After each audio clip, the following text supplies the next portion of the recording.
ధనుసు రాశి వారు జ్యేష్ఠమాస అమావాస్య శుక్రవారం ఆరుద్ర నక్షత్ర సందర్భంగా ఎలాంటి విధి విధానాలు పాటించాలో ఈ వీడియోలో సవివరంగా సంపూర్ణంగా తెలుసుకుందాం. ధనుసు రాశిలో ఏ నక్షత్రాలు వస్తాయనగా మూలా నక్షత్రంలోని 4 పాదాలు, పూర్వాషాఢ నక్షత్రంలోని 4 పాదాలు, ఉత్తరాషాఢ నక్షత్రంలోని 1 పాదం కలిపితే ధనుసు రాశి అవ్వడం జరుగుతుంది. చాలామందికి పుట్టినటువంటి కాల సమయంలో డేటా బర్త్లు లేనటువంటి కారణం వలన పేరు యొక్క మొదటి అక్షరాన్ని అనుసరిస్తూ ఆ రాశిని తెలుసుకునే ప్రయత్నం చేద్దాం.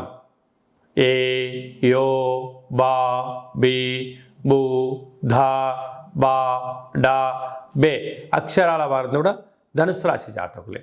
ధనుసు రాశి యొక్క అధిపతి దేవగురు బృహస్పతి.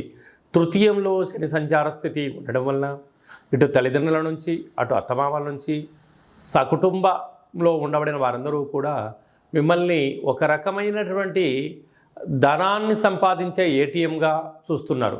మీరు డబ్బులు ఇస్తున్నంత వరకు మీరు వాళ్ళ పాలిట దేవుడు. మీరు ఏ రోజైతే డబ్బులు ఇవ్వడం మానేస్తారో ఆ రోజు నుంచి మీరు పాలిట రాక్షసుల్లా కనపడుతూ ఉంటారు. మీరు ఇంత సేవ, ఇంత ధనము, ఇంత సమయాన్ని ఎవరికోసం వెచ్చించారయ్యా అంటే మీ దగ్గర సమాధానం లేదు, తీసుకున్న వాళ్ళ దగ్గర కూడా సమాధానం ఉండదు. అర్ధాష్టమ రాహు కనుక మీ డబ్బులు ఎవరైతే నా అక్క చెల్లెలు, అన్నదమ్ముళ్ళు, బావలు, బామర్దులు, సొంత అన్నదమ్ములని మీరు ఎప్పుడైతే అనుకుంటారో వారే మీరు శత్రులు అవుతారో అని చెప్పి గమనించాలి. సంతాన స్థానంలో కుజ భగవానుడు స్వక్షేత్రకంగా ఉండడం వలన వృత్తులలో, ఉద్యోగాల్లో, వ్యాపారంలో నైపుణ్యత, మీ పిల్లలకు శిక్షణ, మీ పిల్లల యొక్క భవిష్యత్తు ఆలోచించడంలో అన్నింటా విజయం మీ సొంతమవుతుంది.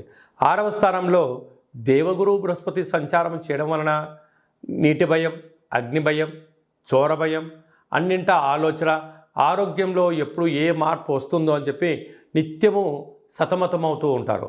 అలాగనే 7వ స్థానంలో ఏడాది తర్వాత బుధ భగవానుడు మిథున రాశిలో శుక్రుడితో కలిపి సంచారం చేయడం వలన వివాహ ప్రయత్నాలు కలిసి రావడం, నూతన వాహనాలు క్రయ విక్రయాలు అవడం, వస్త్రాలు, బంగారు ఆభరణాలు, విశేషమైనటువంటి నూతన ప్రదేశాలకు వెళ్ళడం, ఆధ్యాత్మికమైన తీర్థయాత్ర కార్యక్రమంలో విజయం మీ సొంతం అవుతుంది.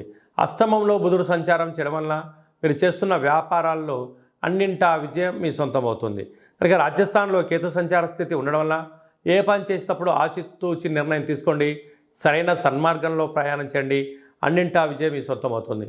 కనుక శుక్రవారం అమావాస్య ఆరుద్ర నక్షత్ర సందర్భంగా కళవు వెంకటనాయక అన్నట్లుగా వెంకటేశ్వర స్వామి వారికి ఒక తులసిమాల సమర్పించడం, లక్ష్మీదేవి అమ్మవారికి కుంకుమతో, పసుపుతో, పంచామృతాలతో అభిషేకం చేసుకోవడం, కాళ భైరవ స్వామి వారి యొక్క దీపము, కూష్మాండ దీపము లేక నారికేళ దీపము, అలాగనే కాళభైరవ అష్టకాన్ని వినడం, హోమ కార్యక్రమం పాల్గొనడం, పక్షులకు, కుక్కలకు ఆహారాన్ని దానం చేయడం, గోమాతలకు ఆహారం ఏర్పాటు చేయడం వలన మీకు మంచి కాలం ఉంటుందని చెప్పి గమనించాలి.